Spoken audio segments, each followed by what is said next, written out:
কি অপেক্ষা করছে আমাদের জন্য মৃত্যুর পর, স্বর্গ নাকি নরক? সনাতন শাস্ত্র অনুসারে মৃত্যুতেই সব কিছুর শেষ নয়। মৃতদেহের বিনাশ করলেও আত্মা অবিনশ্বর।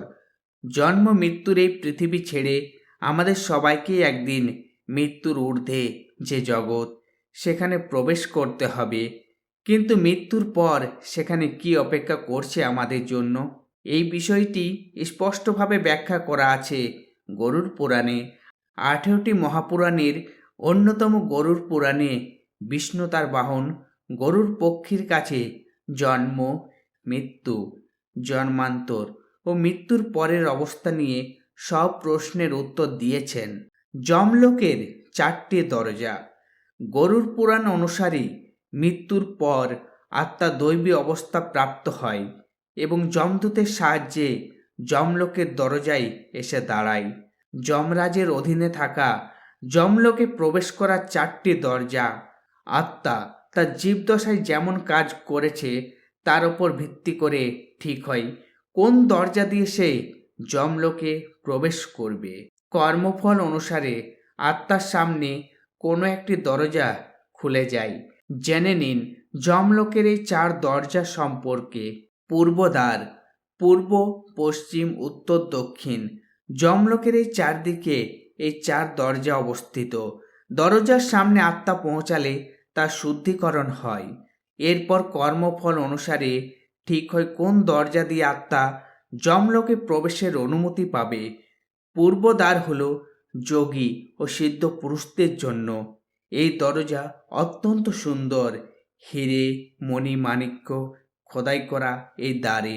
যারা সারা জীবন জপ তপ সাধনা করে ভালো কাজে জীবন ব্যয় করেছেন, তারাই এই দরজা দিয়ে যমলোকে প্রবেশের অনুমতি পান। এই দরজার মুখে দাঁড়িয়ে স্বয়ং দেবতা ও গন্ধর্বরা আত্মাকে স্বাগত জানায়। উত্তরদ্বার। যমলোকের উত্তরদ্বার হল সত্যবাদী ও কর্মনিষ্ঠদের জন্য।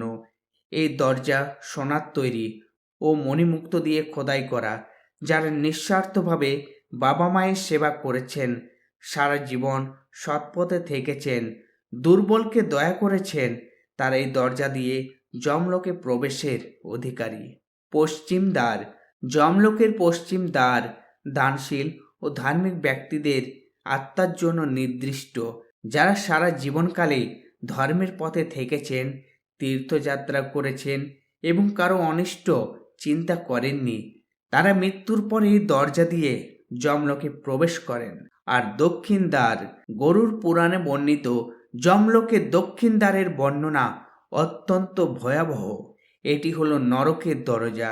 যারা খারাপ কাজ করে, নিরপরাধকে অত্যাচার করে, চুরি ডাকাতি হত্যার মতো কাজে যুক্ত থাকে, অন্যের জীবনে যন্ত্রণাময় পরিস্থিতি তৈরি করে, তারা মৃত্যুর পর যমলোকের দক্ষিণ দরজা দিয়ে প্রবেশ করে। এই পথে তাদের কাটা ও জ্বলন্ত আগুনের ওপর দিয়ে হেঁটে যেতে হয়। যমদূতেরা এই পথ দিয়ে তাদের টানতে টানতে নিয়ে যায় নরকের অবর্ণনীয় যন্ত্রণার মধ্যে। তাই সব সময় ভালো কাজ করুন, নাম জপ করুন, অসহায় মানুষদের পাশে দাঁড়ান, বাবা মায়ের সেবা করুন। ভিডিওটি ভালো লাগলে কমেন্টে অবশ্যই জয় শ্রীকৃষ্ণ লিখে দেবেন, লাইক করে দেবেন, শেয়ার করে দেবেন।